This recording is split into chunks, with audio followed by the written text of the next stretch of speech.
I'm feeling pretty ready. The Seahawks are back on the practice field for their 9th training camp practice as they gear up for their mock scrimmage on Saturday. What are we going to be looking for when the Seahawks have their first somewhat real game environment at the Lumen Field facility? We'll be breaking it all down here on our Blue Friday edition of Locked On Seahawks.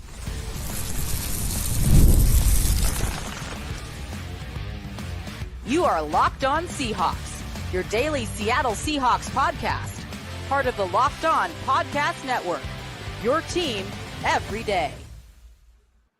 Greetings, 12. This is Corbin Smith, host of the Locked On Seahawks podcast, your daily Seahawks podcast, part of the Locked On Podcast Network, your team every day. Glad to be joined here on Blue Friday by my co-host, Nick Lee, and a special thanks to all the 12s out there, whether you're listening east of Seattle in North Bend or if you are overseas in China. We greatly appreciate each and every one of you for making Locked On Seahawks your first listen 5 days a week. The Seahawks, with their 9th training camp practice going on right now, unfortunately not at the camp practice today, but that doesn't mean we don't have plenty to talk about because the mock scrimmage is looming tomorrow. Fan Fest at Lumen Field. What are Nick and I going to be looking for at that mock scrimmage game? We'll be breaking that down. Plus, one of Seattle's newcomers in the secondary will be joining us to dive into Mike Macdonald's scheme, getting to play alongside Julian Love and company, and much more in a one-on-one interview from the VMAC. This episode is brought to you away by FanDuel. Make every moment more as the playoffs wind down. Sports stop sporting like we want them to. But this summer, FanDuel is hooking up all customers with a booster bonus daily. That's right. There's something for everyone every day, all summer long. Visit FanDuel.com to get started. Now for your lead story here on our Blue Friday edition of Locked On Seahawks.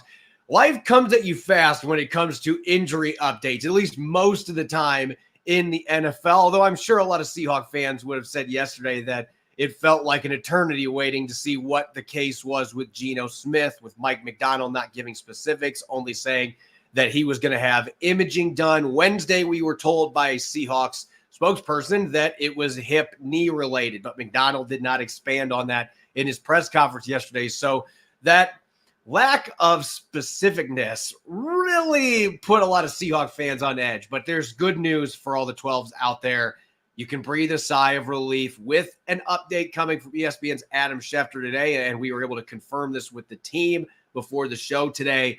Geno Smith is not expected to miss significant time. Now, Nick, you and I both interpreted this just a teeny bit differently, but I think we're on the same tangent here. Won't miss significant time. What that told you is that, hey, he's going to be ready for the season opener. For me, I'm thinking he's just, he might miss a few more practices, but I don't see this being a situation where he's going to be out 2 or 3 weeks. That would be significant time, in my opinion. Right. All I care about is that he's on the field healthy September 8th. That's really what it boils down to. He's far and away the best quarterback on the roster. There's no competition. There's no controversy whatsoever, especially with what we saw and heard from, what was going on with Sam Howell at practice and Geno Smith's absence, and even not when they were still kind of when he was just taking reps when Geno Smith was at practice. Sam Howell is definitely in the rearview mirror, and unlike the message on the rearview mirror, he is not closer than he appears. And it's, for me, this just kind of confirms my belief that he should not touch the field unless it is a controlled practice until September 8th. He should charge up his headset and his AirPods because that's all he should be wearing when, preseason games, heck, even the mock game this weekend. I am team just wrap him in bubble wrap and make sure he is healthy for September 8th. Because really, when you boil it down, that's really all that matters. Sure, miss significant time. It doesn't sound like he's at practice today at Friday. And yeah, he might miss the Mount game. In fact, I'd expect him to at this point, even if he's back, sometime early next week. I wouldn't consider that significant time. But really, all I care about, really all we should care about is Geno Smith 100% ready to go on September 8th when the win-loss record becomes, at stake. And I think that's very much, the case. So I'm sigh of relief when that Schefter report came out because this season hinges a lot. I mean, it's not rocket science to say that this season hinges a lot on the health of Geno Smith. I mean, Sam Howell, sure, it could be a quality backup, could develop into a quality quarterback, but Geno Smith is going to be the straw that stirs the drink in 2024. Yeah, and I think really the big takeaway here is there's no ligament damage. There's nothing like that showed up on the MRI last night. That is where the sigh of relief comes into play. Now, that does not mean that there's not inflammation or something else going on that may need a little bit more time to calm down. And so I expect he's probably going to be back for the start of next week based on the conversations that I've had. I don't think he's playing in the mock scrimmage. If he would have practiced today, then maybe, but I don't think they're going to just throw him back into a scrimmage situation like that. I think he will be back on the practice field on Monday is my prediction. I don't think this is something that's going to keep him sidelined for a long time, but like you said, September 8th has got to be the focal point, especially for a veteran like this who has played a lot of football, has started the last 2 years, and seems to be in pretty good command of Ryan Grubb's offense at this point. You want him healthy for that week 1 game against the Denver Broncos. So make sure that you have him ready to go. This gives Sam Howell more opportunities. To me, this is a win-win if you have him out for a couple more days because you're going to ensure that he is fully healthy when he gets back on the practice field. Whatever inflammation or soreness that he's dealing with should go away after a few days. But it gives you an opportunity with Sam Howell. If he's not going to be playing snaps in the regular season, which you're hoping not, that's what the Seahawks are hoping for. They're hoping Geno Smith is getting all the snaps this year because he's the undisputed starter. But how do you evaluate Sam Howell when he's throwing passes to second and third string receivers in training camp? If he is going to get reps for a couple practices, if he gets to be the first team quarterback in the mock scrimmage tomorrow, we get to see him with DK Metcalf. We get to see him with Jackson Smith-Njigba, Tyler Lockett, the starting offensive line, at least the ones that are available right now that are healthy. So to me, this is a win-win in a short-term situation where you're making sure your starter's healthy, get him fully healthy, and then Sam Howell gets these invaluable reps. The coaching staff gets these invaluable reps to be able to see where he's at. And I will say this, he was far from perfect yesterday. He had plenty of bad throws in yesterday's practice, but he also had easily his best practice of the training camp so far, especially in the red zone with 3 passing touchdowns. So you saw some signs of life from Sam Howell. And I'm sure getting to play with DK Metcalf and those guys makes it a little bit easier, but really that levels the playing field in terms of the evaluation. So I'm looking at this as a win-win situation now. Now, if Geno Smith was going to miss extended time, then no, it's not, because you need him out there eventually to make sure that he is ready for week 1. But all in all, this is about as good a news as you could have had. When you heard imaging yesterday, I was thinking of the worst. Yeah, that's one of those buzzwords that people kind of, the hackles in the ears kind of perk up there. Yeah, obviously, the supporting cast around Sam Howell will be improved over the next couple weeks or next couple practices, probably in the mock game. And really, it's just, yeah, it is a win-win. I mean, obviously with the situation of getting the snaps and everything, you want to see what Sam Howell has. And we'll dive into the mock scrimmage here in a sec. But yeah, it's definitely a just overall sigh of relief. Let's just reset. Nothing too crazy. And now social media, you got to love social media. When that came out, I mean, just the meltdowns and the false reporting, first of all, oh my gosh, like just significant time, it's, Sam Howell's job now, QB1, Howell season, all that stuff was just absolutely ridiculous. So we certainly didn't see that coming from me. No, this is not usually from credible sources, but when the lesson is when stuff like this happens, maybe put away the phone and go take your kids or your dogs for a walk, go run around the track, go hit a bucket of balls at your local driving or something. Just clear your head, take a breath, because it might work out. Get yourself away from the madness. That's really what it boils down to. So it's a little harder for those of us that are beat reporters to be able to do that. But I will just say this. This is how I want to cap this off. I can't tell you how many people on X and social media yesterday, when I reported, because there was a play on Tuesday that Geno ended up on the ground and he had a little bit of a hitch in his step after that for like a minute. He looked great the rest of practice. He didn't exit. So I didn't think anything significant was on. I thought he just banged his knee or something. Fine. But there were 3 defenders back there, and I don't even remember all the numbers. There was one player in particular I know that was back there, but there was nothing malicious there. Nobody went. In fact, it looked like Geno just kind of stepped into, and guys were trying to avoid hitting him, and it was a glancing blow. Like, even in controlled environments, sometimes stuff like that happens. So I'm not going to say if other reporters would eventually say who the player's name is, but after seeing what Mitch Garver's going through with the Mariners, obviously different circumstances, but like, I don't want to give fans fuel to go after somebody that doesn't deserve. I mean, none of those guys did anything malicious. Nobody was trying to hurt Geno Smith. So I'm not going to release the name for that reason. And it's crazy that we've reached that point, but like, that's not something to me that's worth reporting. I can just tell you that there was a play on Tuesday that jumped out where I'm suspecting that's where, however this injury happened, it happened on that play. When we come back, we are going to dive into the upcoming Fan Fest mock scrimmage at Lumen Field. What are Nick and I going to be looking for on both sides of the football? Maybe we should say all three sides of the football in a mock scrimmage setting. We'll get to that coming up next here on our Blue Friday edition of Locked On Seahawks. This episode is brought your way by eBay Motors. Passion, drive, and patience. It's what brings home the winning trophy and also keeps your ride or die alive. eBay Motors is everything you need to maintain your vehicle and level it up to peak performance. From superchargers, roof racks, exhaust kits, LED headlights, steering wheel covers, windshield wiper fluid, and more. Whether you're into speed, power, or style, eBay Motors has got you covered. With over 122 million parts for your number one ride or die, you'll always find exactly what you're looking for. And eBay's guaranteed fit means the part is guaranteed to fit your ride every time or your money back. Because with eBay Motors, you're burning rubber, not cash. With all the parts you need at the prices you want, it's easy to turn your car into the MVP and bring home that win. Keep your ride or die alive at ebaymotors.com. Eligible items only, exclusions apply. eBay guaranteed fit, only available to U.S. customers.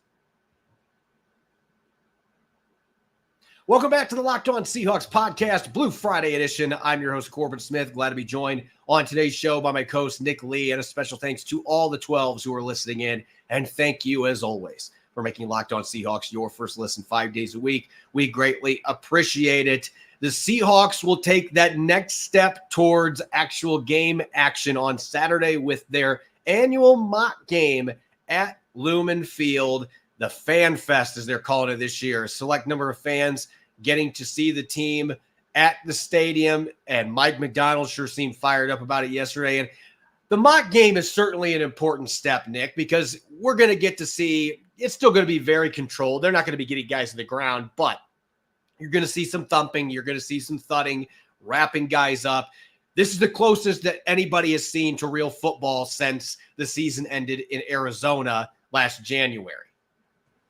Yeah, I mean, they're going to step on the field at Lumen Field. You're going to look up and see the rafters, the Super Bowl banner, the retired numbers, Ring of Honor. I mean, that'll get the juices flowing. Every time I step in that building, it gets the juices flowing a little bit, even if it is, early August. And you'll have those players that will just step up just because, the stakes are just a touch higher. The lights are just a touch brighter, so to speak. And so you'll see those guys emerge because sometimes you watch practice. It's hard sometimes to really see who stands out until those lights turn a little bit brighter. And some guys just get the juices flowing a bit more and make plays. And for me, it's just as important for a new coaching staff. And you mentioned it in your article about, it's anytime a new head coach gets mental reps through in-game scenarios, it's a big deal. We all know Pete Carroll's strengths and weaknesses. And one of my biggest gripes with him, even he's a Hall of Fame coach, but boy, his clock management, some of his in-game decisions really just made me pull my hair out, throw my hat. I have like a punching dummy that my grandma made that's a Seahawks logo. I have to punch that because that's how I get it out. It usually happen about timeout usage. So how does Mike Macdonald? We're not going to get all those answers obviously on the mock game, but just how does he use the timeouts in the second half? Is he loosey-goosey with third quarter timeouts like he's playing creative mode of Minecraft where they're unlimited? Like how Pete Carroll sometimes acted. Obviously we're not going to get these answers, but I think the mental reps will start to get there in this mock game. How judicious is he with some of the decisions?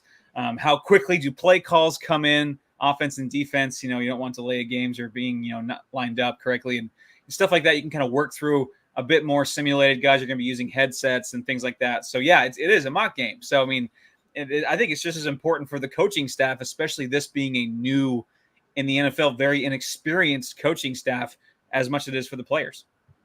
Yeah, this is going to be a really good litmus test for Mike Macdonald and a lot of these new coaches, because remember, your defensive coordinator is a first-time defensive coordinator. Your offensive coordinator is a first-time NFL offensive coordinator. So, you're going to be still working through a lot of those things. Practice can help you get to the point where you are efficient in those areas. But until you're in an actual game situation, and we don't know how they're going to do the mock scrimmage with this new staff, it may be much different than the way that Pete Carroll and his staff did it in the past. But really, this game boils down to me because of the Geno Smith news and the expectation that he is not going to play tomorrow. All eyes are going to be on number 6. They're going to be on Sam Howell. And as I've said the last couple of days, we are seeing improvements. I'm wondering if there's a correlation. It seems like all the quarterbacks that say I prefer to throw in shoulder pads or I want shoulder pads on are the shorter variety. And I started to think about this, and I was talking with a few people yesterday on the sidelines about this, and it started to add up. When you're talking about the Drew Breeses, the Russell Wilsons, the Sam Howells of the world, they've got to deal with having those really tall offensive linemen in front of him. And Drew Brees was, one of the best quarterbacks ever, but he always had his head tilted up a little bit and his shoulder tilted up a little bit. When you have the weight of the shoulder pads, it helps prevent you from doing that too much and airmailing the football. And I think Sam Howell was dealing with that early in camp. Is he still airmailing a few throws every practice? Yes. A couple of them yesterday, though, I think were by design. The play just wasn't open. He just threw it out of bounds. But he has been much sharper the last couple of days since they put on the shoulder pads. He is throwing the ball with much better accuracy, particularly on the throws over the middle. He easily had his best red zone period in yesterday's practice. Does that translate into this mock scrimmage when he is going to get to play with the perceived first-team offense? And he's going to get a chance to throw to Metcalf, Smith and Jigba, Tyler Lockett, continue to build a relationship with Jake Bobo. Heck, Aesop Winston might get some reps of the ones because Howell and Winston have an incredibly strong chemistry that is developed in camp. But all eyes are going to be on Sam Howell to see how he looks in a more game-oriented situation when he gets to play with the ones. And again, this is truly the best. It might be the best evaluation period other than the preseason games that the Seahawks are going to get a look at Sam Howell at this point. Yeah, obviously the quarterback's the headliner, even if it's, the not the full slate with Geno Smith there. But, for me, I'm going to look at more of, the offensive line rotation, especially in the interior. Ola Watimi, obviously the assumed starter at center, Nick Harris, backing him up. And then the guards. I mean, it's just a carousel right now. Anthony Bradford, Christian Haynes. And then you got McClendon Curtis, who's basically a tackle now. George Fant is in there too. So I am very curious on the offensive line rotation and just how they kind of split those up and who looks the best there. And because certainly along the interior, that's a question mark for sure. And some answers could emerge at least a little bit after a game or after a day like a mock scrimmage. And also at cornerback, you want to see who's lining up where. That's more of the opposite problem of you have so many talented guys, you don't know where to put them all, and they can go to different spots. It's not quite. I mean, it's still the rotation and who's where is along like the interior, but it's a bit of the opposite problem there. Who's lining up on the outside, where does Spoon bounce around to? Some of the alignments, especially with this new scheme that Mike Macdonald's going to throw out. Obviously, he's not going to go through his whole playbook and here's all my secrets. And on August 3rd, that's not going to work. Yeah, it's going to be very vanilla. Very vanilla, but still, it'll be fun to kind of see some of the rotations out there on defense and then along the interior. Yeah, that is maybe my second biggest storyline. Sam Howell's going to take the cake here just because this is really his first chance to show what he can do with the ones in an extended period. But on defense, the way that the secondary in general is going to be deployed, this isn't just about the corners. And we have seen it on the practice field, especially since the pads came out yesterday. I mean, I can't dive into all the specifics, but it felt like Mike Macdonald and Adam Durde put every defender's name into a hat and they just dumped it into a couple groups. Okay, you defensive linemen are with you corners and you safeties, you linebackers. I mean, that's how it was.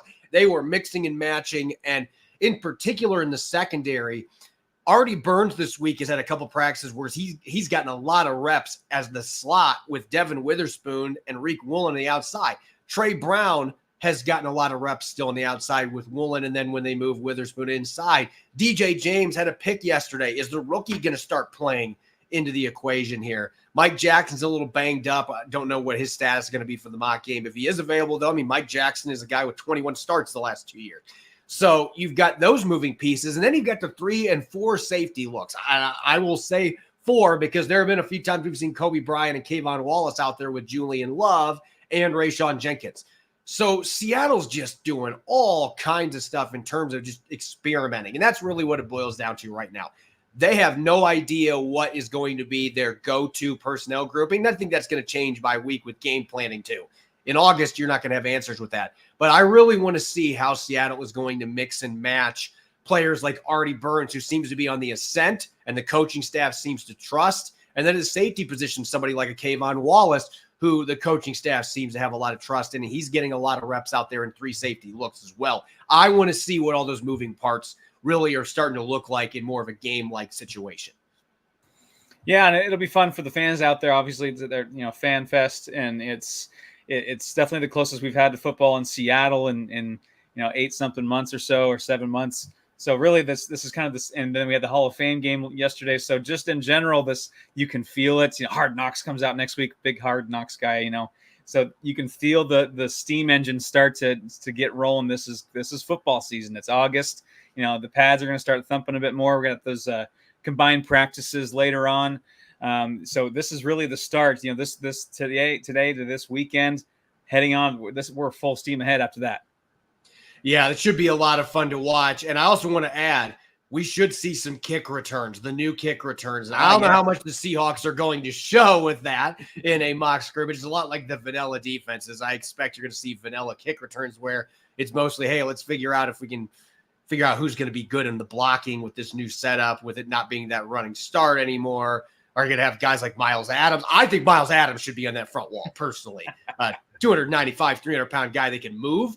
Those kind of players are going to be valuable. I can see backup offensive linemen playing back there too. It's just a different thing. So I am just extremely curious to see how that plays out, because Seattle's been really guarded with that in the practices. You can't even shoot pictures during the special teams time at the beginning. There's a reason, because there's brand new rules. They're experimenting. They don't want anybody else to know what they're doing. So this will be the first real chance to kind of get a glimpse of what that kick return looks like. So certainly excited to see what happens on that front. When we come back, the Seahawks added a couple of safeties in free agency this year. One of them was K'Von Wallace, who had a fascinating year last year, played with 3 different teams, and yet had career highs across the board, earned high marks from Pro Football Focus. Now he's coming to Seattle, looking to make an impact in Mike Macdonald's defense. What does he think of the scheme so far? How's he enjoying playing with Julian Love and company? We'll be breaking it all down in a one-on-one interview from the VMAC. That'll be coming up next here on our Blue Friday edition of Locked On Seahawks. This episode is brought your way by our friends over at FanDuel. Nick and I love sports. We love them so much. We never want them to stop, sometimes to the detriment from our families. But as the playoffs wind down, we get fewer games. And the sports aren't sportsing like we want them to. FanDuel lets me keep the sports going whenever I want. All I have to do is open the app and dream up bets anytime I'm in the mood. Right now, new customers get $200 in bonus bets guaranteed. That's $200 win or lose. Will LeBron James hit 20-plus points in the USA men's basketball team's next game? Is Byron Murphy II a frontrunner to win Defensive Rookie of the Year? And can Aaron Judge make history with 60-plus home runs again for the Yankees? You can bet on all of those scenarios on an app that is safe, secure, and easy to use. So what are you waiting for? Visit FanDuel.com and add a big win to your summer bucket list today. FanDuel, America's #1 sportsbook.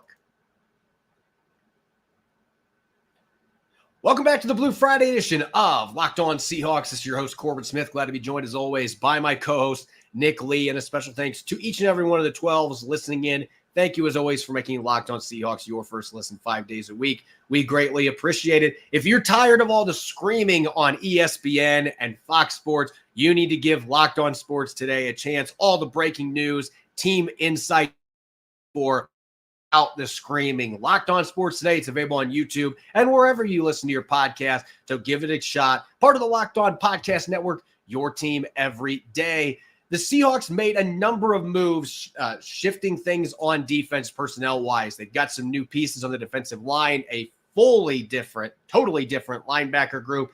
And at the safety position, Quandre Diggs and Jamal Adams are out. Julian Love now has 2 new running mates, Rayshon Jenkins and K'Von Wallace. Jenkins being the longtime starter for the Chargers and the Jaguars, more of a household name.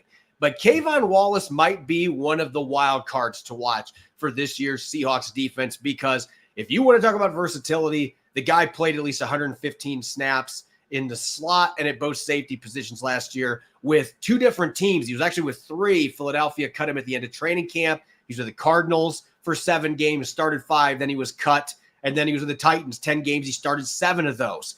This guy is a Swiss Army knife who, considering circumstances last year, made the most of those opportunities. And now, Nick, he gets to come to Seattle with a chance for legitimate playing time. Even if he's the 3rd safety, Mike Macdonald likes to trot 3 safety looks out in the field on a regular basis.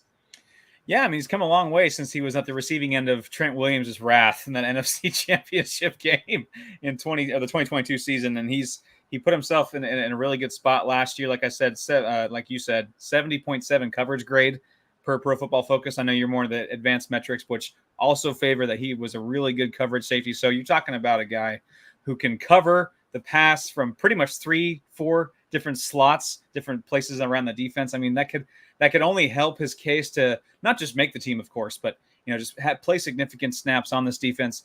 Mike Macdonald's going to like guys like this that are versatile, that are willing to put in the work and, willing to put in time at different positions and be the jack of all trades. And so K'Von Wallace, it's one of those, like, every good team needs a K'Von Wallace as far as the versatility and the willingness. Yeah, he was a really fun interview. Loved having the opportunity to chat with him for the first time. And I loved the green dyed locks at the back as well. He is fully embraced playing for the Seattle Seahawks. Take a listen here, one-on-one with K'Von Wallace from the VMAC. What's it been like so far coming to Seattle here? I mean, obviously you've played with a few other teams, but a lot of players talk about just how different this place is compared to... So you asked me what's been different? No, yeah, what's it been like getting Seattle in general? It's been awesome, man. When I came on my visit, I felt something special here. It's a place where I feel like I can be myself. I got green hair, I got my swag, I got my own identity, and not everywhere you can, be yourself. So I feel like I can be myself here, and to, come here and to know, like, there's an opportunity for me to make an impact on this team, on this defense, was something huge for me. And I feel like I can do that this year. What stood out to you? You mentioned the free agent visit, just that first meeting maybe that you had with Mike Macdonald or the other coaches that were stood out to me was Jeff Howard, the safeties coach, meeting him and talking to him. The first day I met him, we instantly clicked. He wanted my number. And we've been talking, even outside of football, about, just life. He's a great guy, great man. He's a father. And, he's a guy that is a leader and I kind of look up to. So the relationship that I built up with him through that short period of time was definitely a huge part of that. You took an interesting path there. I know last year had to be challenging with bouncing around with 3 different teams, but what were some of the lessons that you learned from that? And especially, we got to see you in Arizona. You had a good game against the Seahawks in that game, and in Tennessee as well. Like, what did you learn from that experience to bring in here as far as dealing with the adversity that you had last year? I learned that you put me anywhere on God's green earth, I'm going to find a way to make plays. If you are a staff who can find a way to trust me to go out there and make plays, that's exactly what I'm going to go do. I felt like, the opportunities that I was given, I took full advantage of them. I was a backup at Eagles. I came in Arizona backup, and I ended up starting weight out there, and then I did the same at Tennessee. When I went to Tennessee, I wasn't going to start right away. I had to wait 2 or 3 games to go out there and play, and I did exceptionally well in practice to the point where they, gave me an opportunity out on the field, and I did exceptionally well. And I feel like if you're a staff that can just trust in me and my ability, you can trust that I can go out there and make plays for you.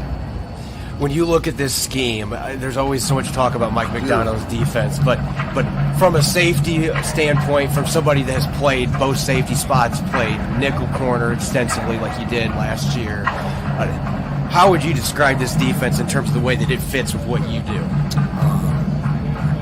I feel like, how on offense they got explosive offense. I feel like this is a very, very explosive defense.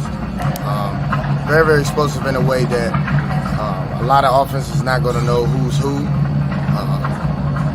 We have an identity to basically confuse the offense. There's so many different packages, so many different plays. there's so many different formations and adjustments that we do to help us in the back end. And Mike Macdonald loves to use his DBs as Swiss Army knives.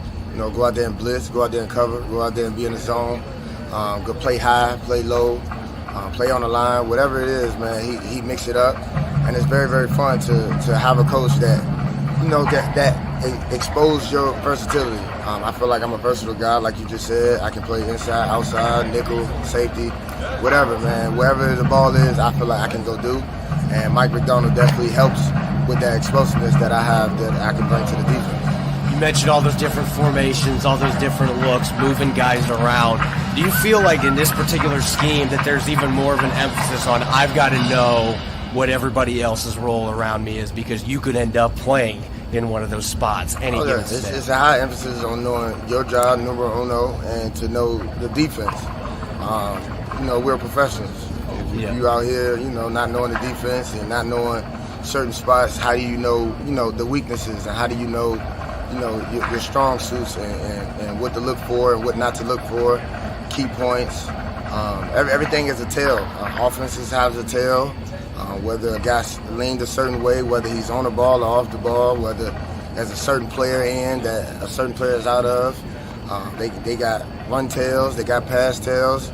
It's everything that goes into your keys, and you just got to trust your keys. And Mike Macdonald definitely puts us in position so that we can all be one accord.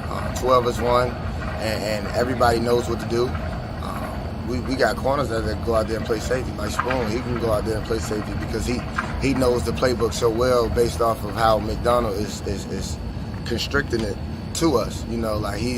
He's breaking it down to a point where everybody understands. The D-line knows what we plan in the back end, so they know how to rush.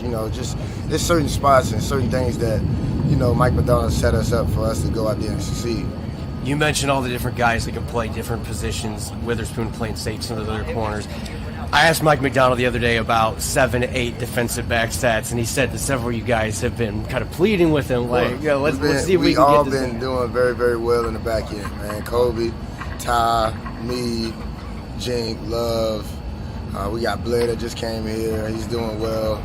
Then we got Spoon, and Artie Burns been killing it all season. All training camp. And we just got guys that can go out there and play. Then we got Trey Brown on the outside, throw Spoon in the nickel position, then Reek on the outside. Man, we got a lot of versatility in the back end that I feel like he can exploit and he can use. Like I said, this is an explosive defense, so you got to put guys that can be very, very explosive out there. There's very few teams that would be comfortable doing that on early downs, but Rayshawn Jenkins is just saying, we've got the dudes that we feel like we can play 7, 8 defensive backs. Go out there and play linebacker if he wanted to. And I feel like I can do the same. Just certain guys you got certain traits that, they a dog. And when you a dog, that dog can be put in dog positions like the linebacker position. You got to be a certain type of breed in order to play that position. And I feel like, me and Jink, Love can be tossed in there. And then we got Bake, and then we got T-Dot. We got guys, man, that can really, really go out there and hunt. And like I said, it's different packages and different things that we just going to throw at offenses. They got to have to answer to us. So, and it's normal. We're used to it around here. And they're going to have to answer to us. So, man, we going to be the ones in control, for sure. A special thanks to K'Von Wallace and the Blue Angels for the interview. Greatly appreciated having both of them on there. And Nick, I will say this before we close out. Normally I am expecting, or at least, I anticipate answers. And the God's green earth answer from K'Von Wallace, I loved it, but that was not something that I expected to hear there. When we talk about playing for 3 teams in one season, but a different perspective. But when you see how well he played, you get it. I'm on board. I'm in. I'm on the K'Von Wallace fan club. That was awesome. And was somebody playing college football 25 menu music in the background. That's kind of what it sounded like. But overall, just a fantastic interview. And he's one of those guys that can just instantly win you over. And clearly he's excited about this Mike Macdonald defense, and seems like he'll be a fairly decent part of it. As always, you can follow me on X and Threads at Corbin Smith NFL. You can follow Nick at Nick Lee 51. Make sure to subscribe to Locked On Seahawks on YouTube or wherever you listen to your podcast to make sure you don't miss a single episode. When we come back on Monday, we'll be diving into some key takeaways from the mock scrimmage and start looking towards the next week of training camp. What questions remain unanswered? Make sure that you listen in. Enjoy the rest of your weekend. If you're going to the mock game, enjoy the scrimmage. Go Hawks.